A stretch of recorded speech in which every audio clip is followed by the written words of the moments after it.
The moment she called me sweetheart, I knew I'd come back not as staff, but as the storm. My name is Claire Rowan, 29, and until recently, I was just another systems analyst at Virelli's Metrics. At least, that's what they thought. The truth was I'd been holding their crumbling infrastructure together with digital duct tape and sheer determination for nearly 2 years.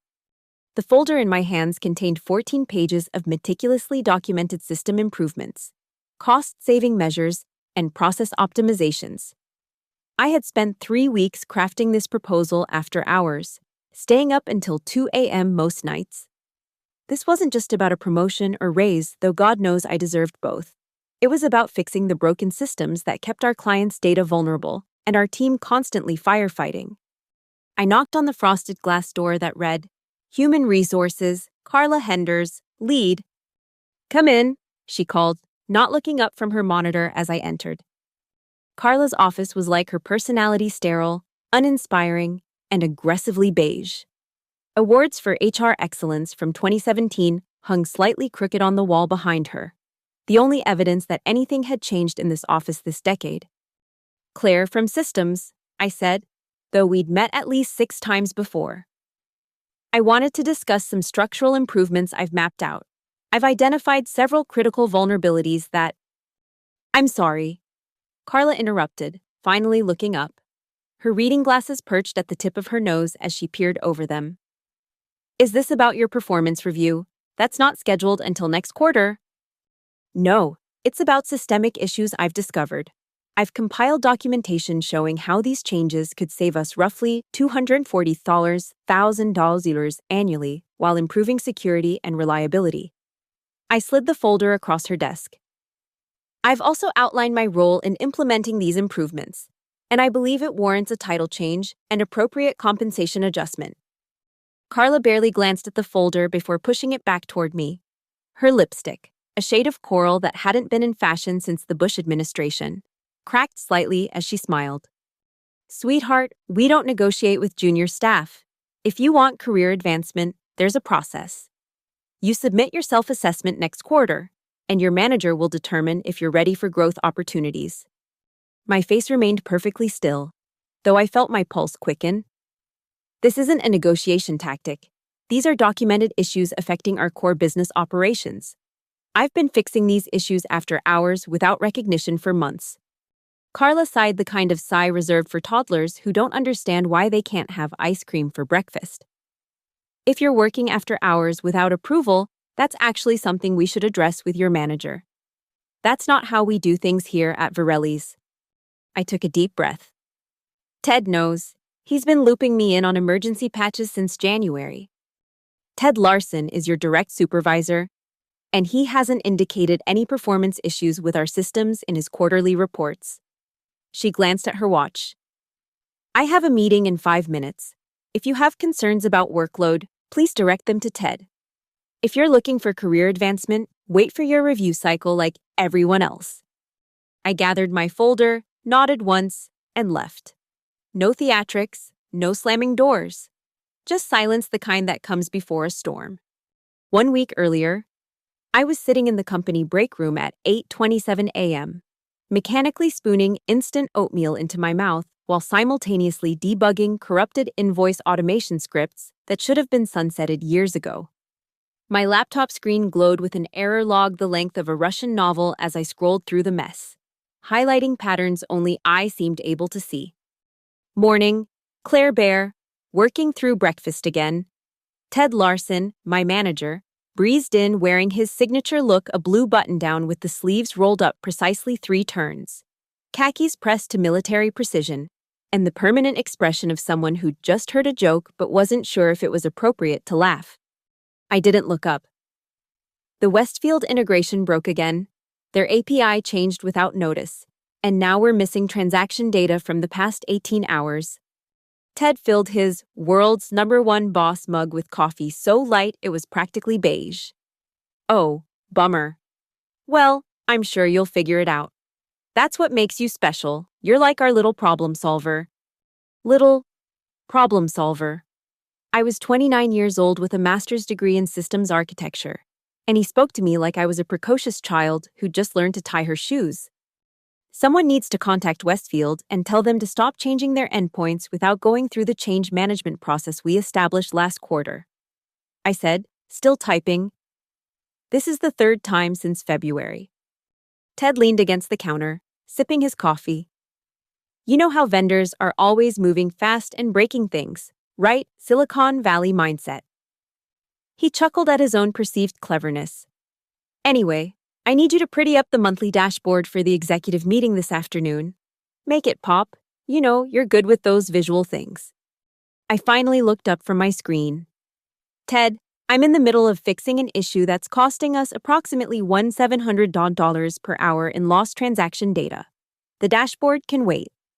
His smile faltered only slightly. The meeting's at 2, so just wrap this up by noon. Okay. Oh, and I redesigned our team, Slack emoji. Check it out, it's a rocket ship with our faces on it. He showed me his phone, beaming with pride at the crude digital caricatures. As he left, I returned to my code. This was Ted in a nutshell, completely useless during actual crises but somehow employed as a senior systems manager, despite not knowing the difference between front-end and back-end. His primary skills appeared to be taking credit for my work and finding new ways to use the word synergy in meetings.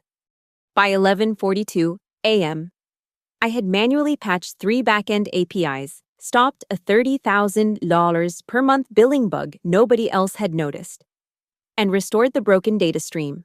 No lunch break, no coffee refill, just uninterrupted problem solving, while Ted spent 2 hours in the Innovation Lounge working on his fantasy football lineup. At 1:37 p.m., I sent Ted the fixed dashboard with improved visualizations that actually made our data comprehensible. His response, looks great. Can you make the titles more blue? Executive team loves blue. No thank you. No recognition of the billing error I'd caught. No mention of the data recovery. Just make it more blue. That night, I stayed late again, documenting everything I'd fixed and everything that still needed fixing. It became a 14-page manifesto of technical debt, security vulnerabilities, and process improvements. If they wouldn't listen to my verbal warnings, perhaps they'd pay attention to hard data and dollar figures. Now, as I left Carla's office with my proposal rejected without even being read, I felt something shift inside me, not defeat determination. They thought they knew what I was capable of. They were about to find out how wrong they were.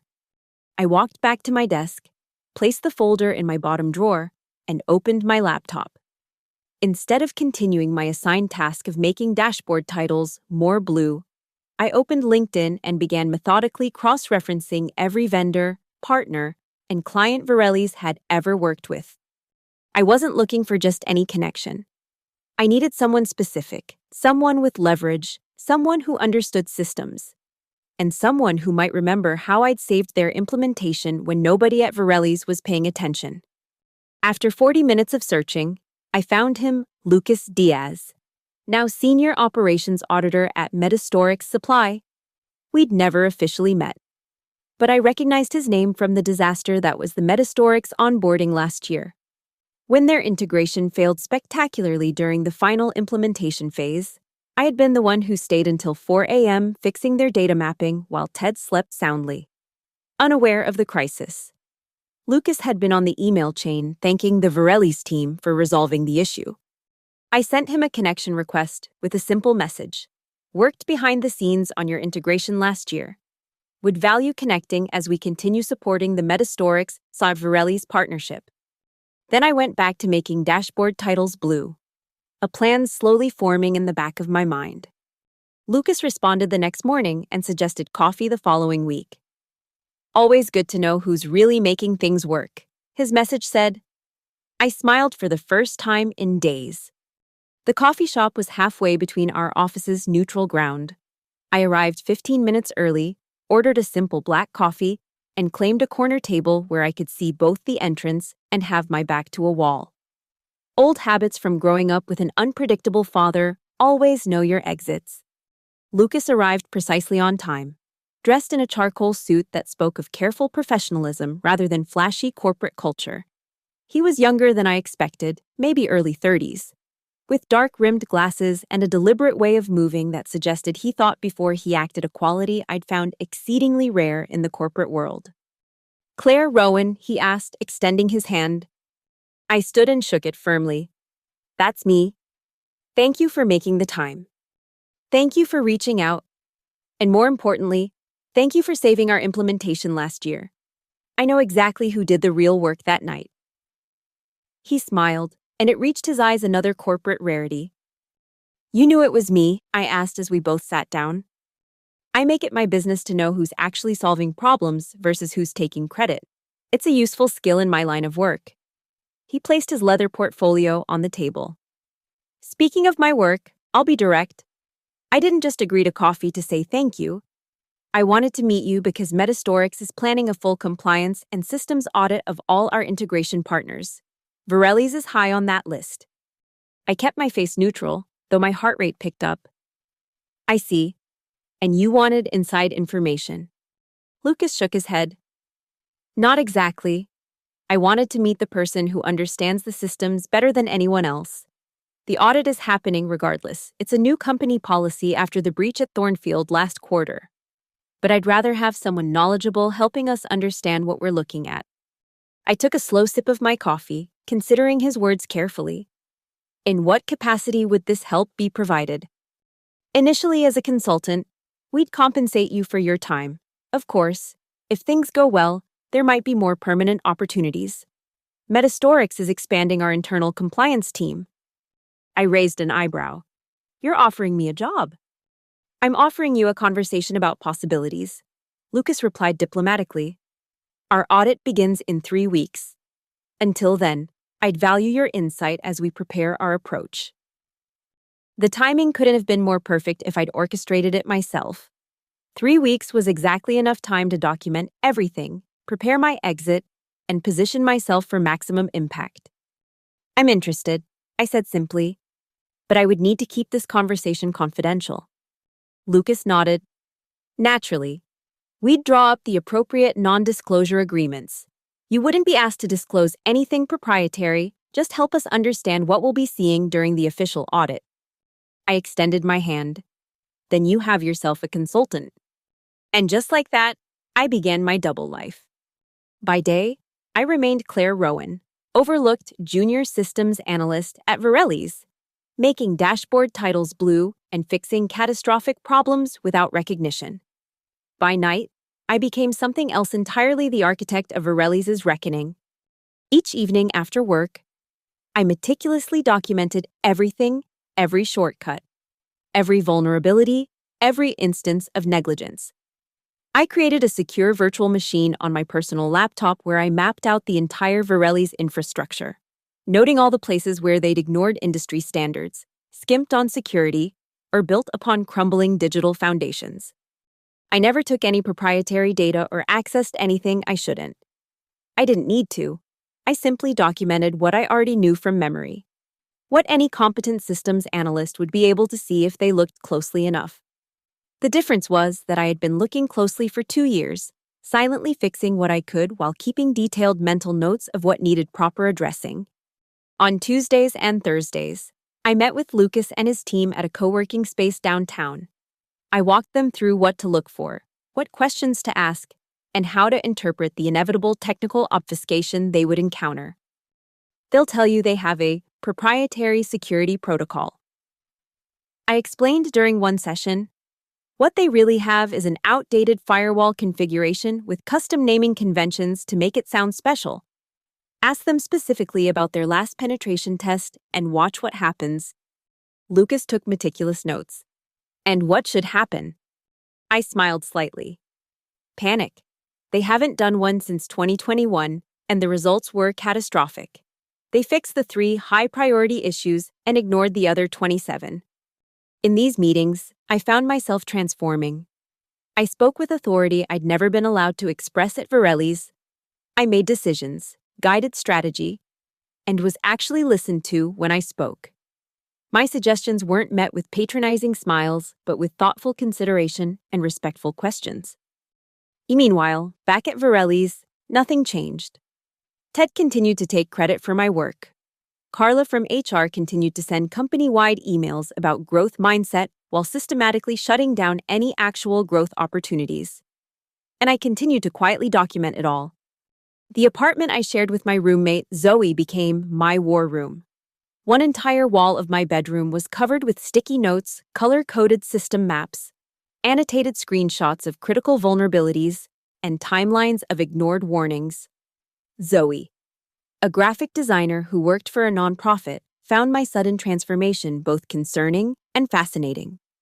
"You know this is bordering on supervillain territory, right?" she joked one night, leaning against my doorframe as I typed furiously on my laptop. "All you need is a cat to stroke menacingly." I glanced up at her. "I'm not doing anything wrong. I'm just making sure things are done right." "Uh-huh." She pointed to my wall of evidence. "And this elaborate revenge plot is totally normal and healthy." "It's not revenge," I corrected her, though we both knew that wasn't entirely true. "It's accountability."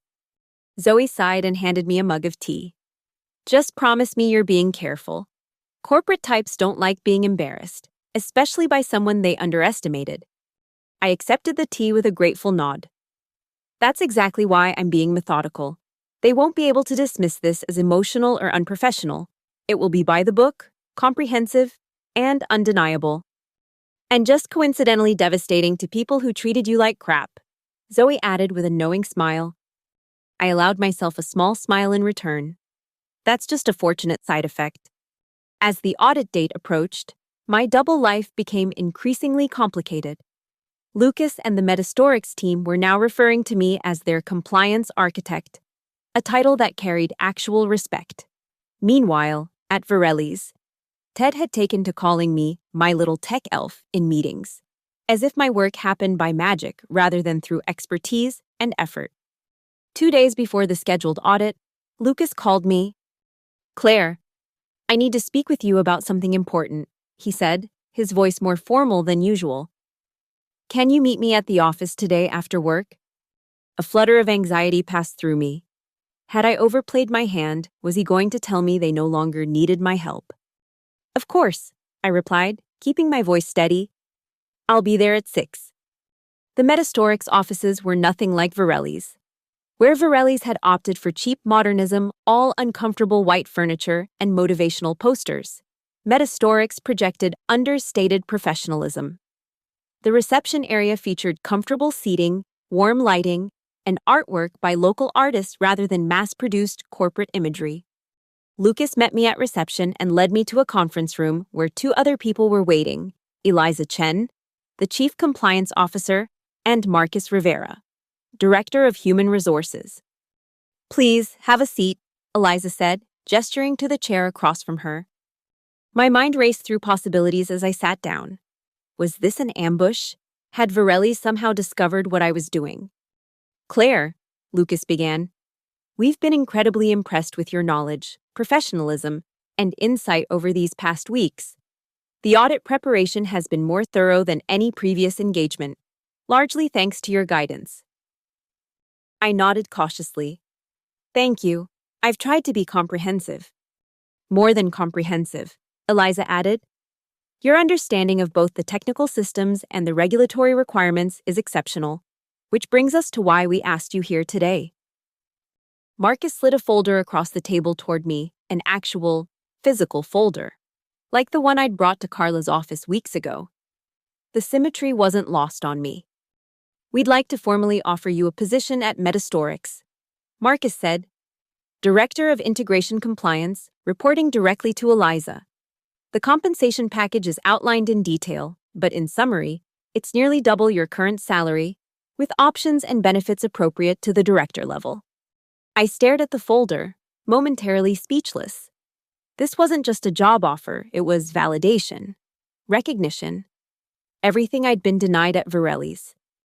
"The timing is intentional," Lucas added gently. "We'd like you to consider joining us before the audit begins. It would allow you to lead the process officially rather than from the shadows." I opened the folder and scanned the offer letter, the title, the salary, the respect inherent in every line. It was real. But something held me back from immediate acceptance. I appreciate this more than I can express, I said carefully, but I'd like to request something unconventional. Eliza raised an eyebrow. We're listening. I'd like to accept the position effective immediately after the audit concludes, not before. I met each of their gazes in turn. I believe it's important for the integrity of the process that I complete my current role through the audit cycle. The three exchanged glances before Lucas broke into a smile. That's exactly the kind of ethical consideration we hoped you'd raise. We can absolutely accommodate that timeline. Relief and a certain sense of righteous anticipation washed over me. Then I gratefully accept. The next morning, I submitted my resignation to Varelli's, a simple, professional email stating I'd be leaving in 2 weeks. No dramatics, no explanations, just the standard notice period. I copied both Ted and HR, then went about my day as if nothing significant had happened. Ted didn't even notice until HR forwarded the resignation to him with a reminder to begin the offboarding process. He appeared at my desk at 2:37 p.m., looking vaguely confused. Claire Bear, what's this about you leaving? Is this some kind of joke? He leaned against my desk, disrupting my carefully organized sticky notes. Not a joke. Ted, my last day will be next Friday. He frowned, his face scrunching up like a child denied candy. But why did something happen? Is it about the team emoji because we can change it if you didn't like it? The absurdity of his response was so perfect I couldn't have scripted it better. No. Ted, it's not about the emoji. I've received another opportunity that better aligns with my career goals. Where are you going? Is it Artifacts? They've been poaching people left and right. His concern wasn't for me, but for the competitive intelligence. I'm not at liberty to say right now, I replied, which was technically true. I'll ensure all my projects are properly documented before I leave. Ted stood there for a moment, clearly trying to process this unexpected development. Then, like a man who suddenly remembers, he left the stove on. His eyes widened. Wait, who's going to handle the Westfield integration issues and the dashboard updates and the... I'm sure you'll figure it out, I interrupted, using the exact phrase he'd said to me countless times. That's what makes you special, right? He left my desk looking shell-shocked, and I returned to my work with a small, private smile. The following week passed in a blur of documentation and preparation. I created detailed handover notes for my replacement, whoever that poor soul might be, and wrapped up as many open issues as possible, not out of loyalty to Varelli's, but because I took pride in my work regardless of how it was valued. On my last day, Carla from HR sent me a generic offboarding email with an attached PDF titled Exit Guide for Entry-Level Roles. The file was corrupted and wouldn't open fitting for a company that couldn't even manage its HR documents properly. I downloaded it anyway and renamed it Poetry in my personal archives. There was no goodbye party, no card passed around for signatures, no acknowledgement that someone who had kept their systems running for 2 years was leaving. Ted was out that day for a strategic planning retreat that everyone knew was actually a golf outing. I left my badge and company laptop with the receptionist at 5 p.m. sharp and walked out the door without looking back. The weekend passed in a flurry of preparation. Lucas and I finalized the audit approach, reviewed all the documentation, and prepared for Monday morning. I selected my outfit with surgical precision, a navy blazer over a simple white blouse, tailored black pants, and low heels that were professional but wouldn't slow me down. Power dressing wasn't about fashion, it was armor. Monday morning, 8:45 a.m. I walked through the doors of Varelli's, not as Claire Rowan, overlooked systems analyst, but as lead external auditor from Metastorix Corp. The receptionist, the same one I'd handed my badge to on Friday, didn't recognize me at first. Good morning, I said pleasantly. Claire Rowan from Metastorix. I'm here for the compliance audit. Her eyes widened as recognition dawned. Claire, but you just... left on Friday. Yes. I completed her sentence with a smile. I'll need a visitor badge, please. My team will be arriving shortly. Still looking confused, she printed me a visitor badge. I clipped it to my blazer, straightened my shoulders, and headed toward the conference room that had been reserved for the audit team. As I walked through the open office area, heads turned, whispers followed. A few former colleagues did double takes, their expressions ranging from confusion to dawning comprehension. I kept my pace steady and my expression professionally neutral, but inside, I felt a fierce satisfaction. This was what visibility looked like. This was what respect felt like. The conference room was set up exactly as requested: multiple power outlets, a large monitor for presentations, and a dedicated Wi-Fi network for the audit team. I set up my laptop and began organizing the documentation while waiting for Lucas and the rest of the team to arrive. At 8:58 a.m., Carla from HR appeared in the doorway, her face a mixture of confusion and tightly controlled anger. "Claire, what is the meaning of this?" She stepped into the room, keeping her voice low but intense. "You resigned from Varelli's. You can't just walk back in here representing another company without proper disclosure and clearance." I looked up calmly. "Good morning, Carla. All proper disclosures were made to your legal department when Metastorix scheduled this audit 3 weeks ago. I've been with Metastorix for precisely 1 business day, which is well within the standard non-compete cooling-off period for a junior staff member." I emphasized those last 3 words ever so slightly. There's no conflict of interest as defined by either company's policies. Carla's mouth opened and closed like a fish suddenly finding itself on land. This is highly irregular. I'll need to consult with legal immediately." "Of course," I replied smoothly. Though I should mention that postponing a scheduled compliance audit without cause could trigger automatic reporting requirements to several regulatory bodies. The details are outlined in Section 4.7 of your own compliance manual. The color drained from her face. I had her, and we both knew it. Before she could respond, Lucas and 3 other Metastorix team members arrived. "Good morning," Lucas said cheerfully, extending his hand to Carla. "Lucas Diaz, Senior Operations Auditor. You must be Carla Henders. Claire has told us you'll be our primary HR contact for the audit." Carla forced a professional smile and shook his hand. "Yes. Welcome to Varelli's. I was just discussing some procedural questions with Ms. Rowan." "Excellent," Lucas replied. "Claire's attention to procedure is exactly why she's leading this audit. We're fortunate to have her expertise on our team." The look Carla gave me could have curdled milk, but she maintained her professional veneer. "If you'll excuse me, I need to notify the executive team that you've arrived. We'll reconvene for the opening meeting at 9:30 as scheduled." As she left, Lucas raised an eyebrow at me. That went about as expected. I allowed myself a small smile. Precisely as expected. The opening meeting was a masterclass in professional discomfort. The Varelli's executive team filed in, including the CTO and COO, neither of whom had ever bothered to learn my name during my 2 years there. Ted arrived last, nearly late, his face freezing in shock when he saw me sitting at the head of the table on the auditor's side. "Thank you all for making time for this important process," I began, my voice steady and authoritative. "As you know, Metastorix is conducting compliance audits of all integration partners as part of our enhanced security protocol. I'm Claire Rowan, lead auditor for this engagement." Ted raised his hand like a confused student. "I'm sorry, but Claire was just a junior systems analyst here until Friday. This seems highly inappropriate. I was prepared for this." "Mr. Larson, thank you for raising that concern. Metastorix has reviewed the situation thoroughly and determined there is no conflict of interest as defined by industry standards or either company's policies. My employment with Varelli's was at a non-management level with no access to strategic information beyond the technical systems that are the subject of this audit." The COO, David Winters, frowned.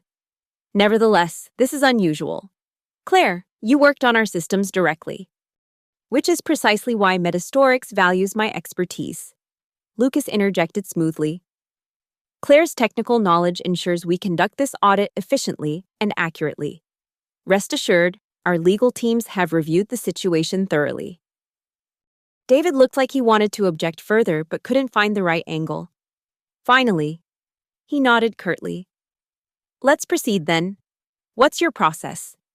For the next hour, I outlined the audit scope, methodology, and timeline with professional precision. I watched their faces as I detailed exactly what we would be examining, all the systems, processes, and vulnerabilities I had documented meticulously over the past months. Some executives shifted uncomfortably in their seats as I mentioned specific areas where I knew problems lurked. Ted kept opening and closing his mouth like he wanted to interrupt, but couldn't quite find the words. By the end of my presentation, his face had gone from shocked to pale to slightly green. We'll need access to your documentation, system logs, and security protocols. I concluded. The detailed request list has been provided to your compliance team. We anticipate completing the on-site portion of the audit by Friday, with a preliminary report delivered next week. The CTO, Michael Chang, who had always been slightly more competent than the others, was watching me with a calculating expression. And what happens if we don't pass this audit? I met his gaze directly. Metastorix uses a tiered approach to compliance findings. Critical issues must be remediated before continued data exchange can be authorized. High-priority issues require a remediation plan within 30 days. Medium and low-priority findings are tracked but don't impact operational status. And who determines the priority classifications? He pressed. I do. I replied simply. Based on industry standards and regulatory requirements, with review from our compliance committee. The message was clear. I held their operational fate in my hands. The same hands that had kept their systems running while being dismissed as junior staff. If there are no further questions, my team will begin our technical assessment immediately, I said, gathering my materials. Thank you for your time. As the executives filed out, Ted lingered, clearly wanting to speak with me privately. I deliberately busied myself with my notes until Lucas and the others had left as well. Claire Bear, Ted began in a hushed tone once we were alone. What are you doing? Is this some kind of revenge thing? Because if you're upset about something, we could have talked about it. I looked up at him with a neutral expression. This is me doing my job, Ted, just as I always have. But you know there are issues with some of our systems, he said, lowering his voice even further. Things we were planning to fix eventually. Yes, I documented many of those issues in my 14-page proposal that was dismissed without review. I kept my tone matter of fact, not accusatory. Now those same issues will be documented in an official audit report. That's how accountability works. Ted's face flushed. This isn't fair. You know these systems inside and out. You know exactly where to look for problems. Yes, I agreed. I do know exactly where to look. I tried to tell you that for 2 years. He ran a hand through his hair, visibly distressed. Look, can we make some kind of deal here? I could put in a good word for you to come back with a promotion. Senior analyst, maybe even team lead. The audacity was almost impressive. I stood and gathered my materials. Ted, I'm now a director at Metastorix with a salary nearly double what Varelli's paid me. But more importantly, I work somewhere that values expertise and integrity. I headed for the door but paused before leaving. By the way, you might want to start documenting the Westfield integration issues. We'll be looking at that tomorrow. I left him standing there, mouth agape, and rejoined my audit team in our assigned workspace. The day had only just begun, and already the balance of power had shifted seismically. The audit proceeded methodically over the next 4 days.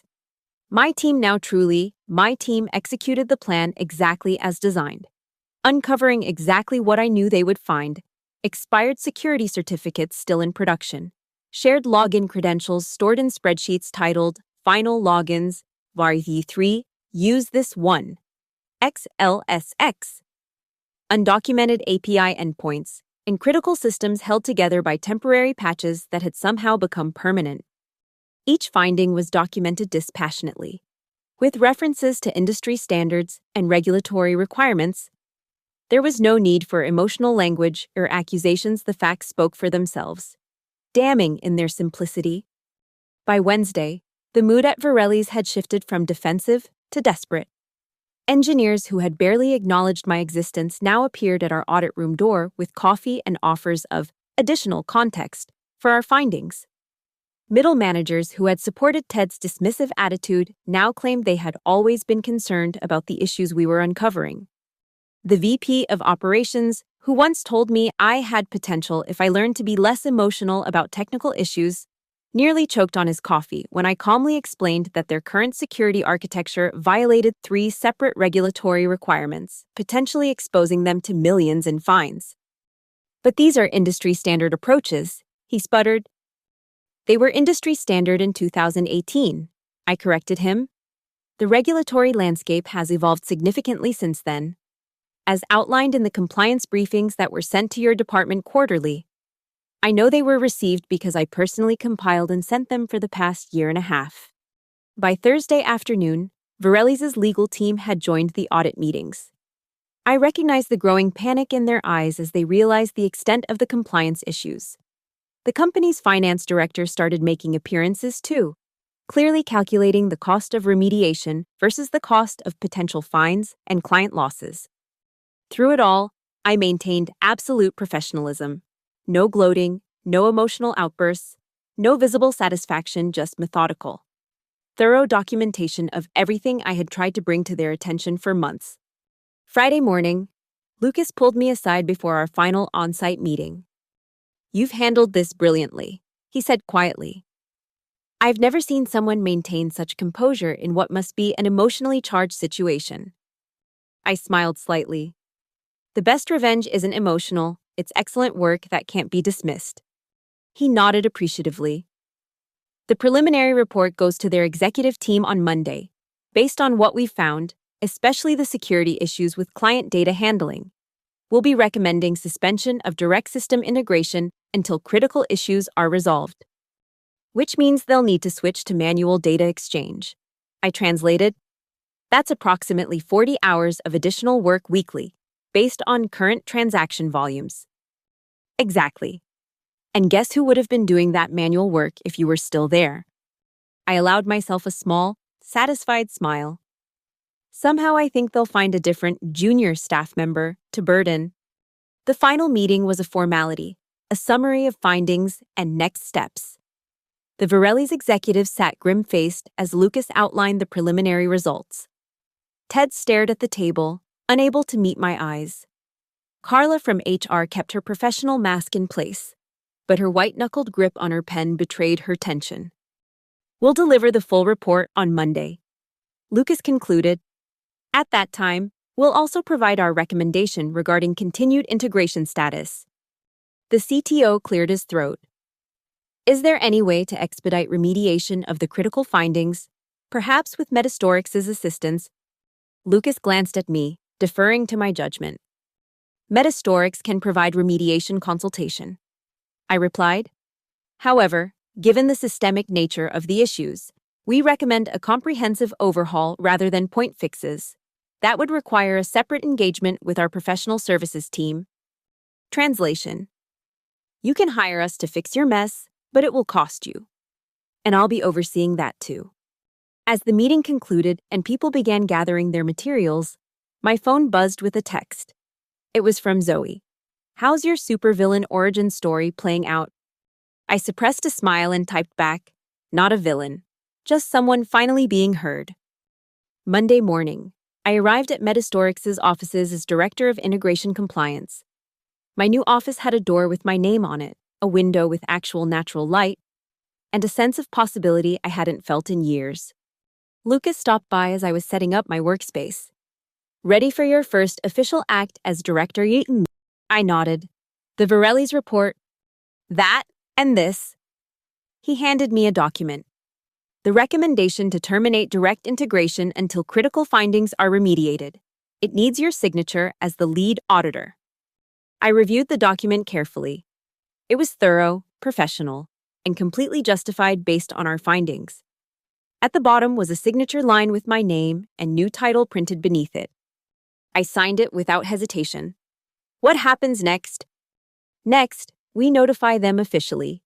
Then, as a courtesy to a major business partner, we offer them our professional services team to help remediate. That team reports to you. Lucas smiled. Full circle. Throughout the day, my phone buzzed with LinkedIn connection requests and direct messages from former Varelli's colleagues. Some were transparently seeking an inside track to Metastorix. Others wanted to share previously unvoiced support for my work. A few simply wanted to understand what had happened. One message stood out from Michael Chang, the CTO. You tried to tell us. We should have listened. If you're open to it, I'd value your insights on how we move forward from here.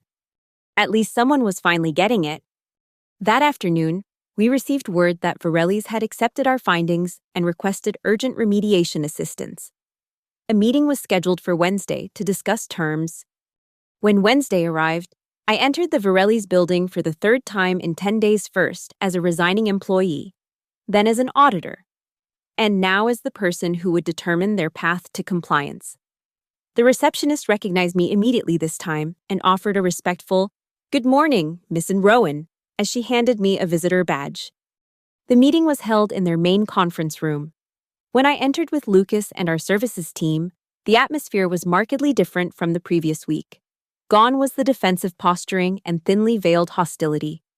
In its place was something I'd never experienced at Varelli's before: respect. The CTO stood to greet me with an extended hand. "Director Rowan, thank you for coming." I shook his hand firmly. "Thank you for taking our findings seriously." As we took our seats, I noticed Carla from HR sitting at the far end of the table, a folder in front of her and a tight smile fixed on her face. Ted was notably absent. The meeting proceeded efficiently. We outlined our proposed remediation approach, timeline, and costs. The Varelli's team asked thoughtful questions and took detailed notes. When we finished our presentation, the CTO looked directly at me. "We've made some internal changes in response to the audit findings," he said, "including a restructuring of our systems team leadership."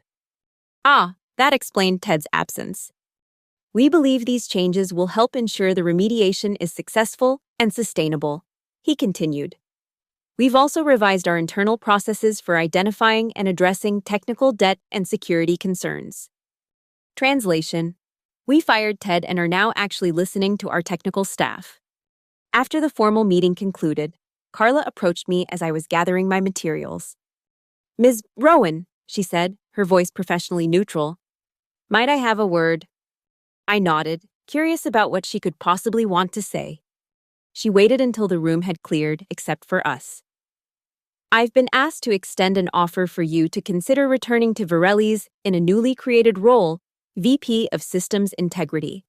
The compensation package would be competitive with your current position, with additional equity considerations." I stared at her for a moment, genuinely surprised. This was not a scenario I had anticipated. "That's unexpected," I replied carefully. Carla's professional veneer cracked slightly. "We made a significant error in judgment. Multiple errors, actually. The board is quite concerned about the audit findings and feels that someone with your expertise and familiarity with our systems would be ideal to lead the remediation from within." I considered her words. 2 weeks ago, I would have given anything to hear this kind of recognition from Varelli's. Now, it felt like too little. Too late. "I appreciate the offer," I said, "but I found a position where my expertise is valued from day one, not after I had to leave to prove my worth." Carla nodded stiffly. "I understand, though I hope you'll consider that people can learn from their mistakes." "Some people can," I agreed. "Others need more tangible consequences to inspire that learning." As I turned to leave, she called after me. "For what it's worth, I was wrong about you. We don't negotiate with junior staff, but you were never really junior, were you?" I paused at the door and looked back at her. "No, Carla, I wasn't. That was your first mistake." I walked out of Varelli's for what I suspected would be the last time, feeling lighter with each step. In my pocket, my phone buzzed with a notification Ted Larson had viewed my LinkedIn profile. Some lessons had to be learned the hard way. Back at Metastorix, I settled into my new role with surprising ease. Leading the remediation team for Varelli's was just the first of many projects. My reputation as the auditor who had uncovered significant compliance issues at a major partner quickly established me as someone who knew her stuff and wouldn't be easily dismissed. 2 months later, Lucas stopped by my office late on a Friday afternoon. Got a minute? I gestured to the chair across from my desk. Always. I just heard through the grapevine that Varelli's lost the Westfield account. He leaned back in the chair. Apparently, Westfield didn't appreciate learning about the security issues from industry gossip rather than directly from Varelli's. I nodded thoughtfully. That's a significant loss for them. Westfield represented about 18% of their transaction volume. The interesting part is who Westfield is moving to. Lucas smiled. They've asked for a meeting with us next week. I raised an eyebrow. Really, that's convenient. Indeed. And they specifically requested that you be in the meeting. He stood to leave, but paused at the door. You know, when I first reached out to you for coffee, I thought I was recruiting a knowledgeable systems analyst who could help us understand a partner's infrastructure. I had no idea I was actually recruiting the architect of an entire department. I smiled. Neither did I, but I'm glad it worked out this way. After Lucas left, I sat quietly for a moment, reflecting on the journey of the past few months.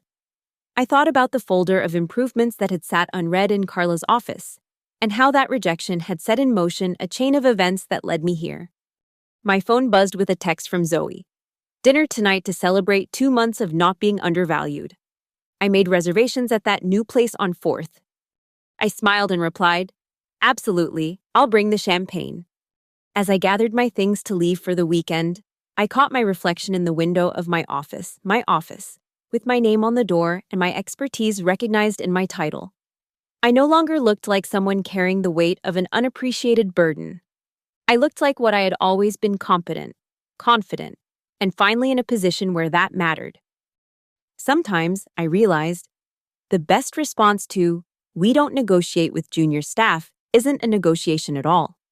It's becoming the person they can't afford not to negotiate with. And as for Carla, Ted, and everyone else who had dismissed me, they now knew exactly what I was capable of. Not because I had told them, but because I had shown them. In the end, that made all the difference. My name is Claire Rowan, Director of Systems Integrity at Metastorix Corp., and I am finally exactly where I belong.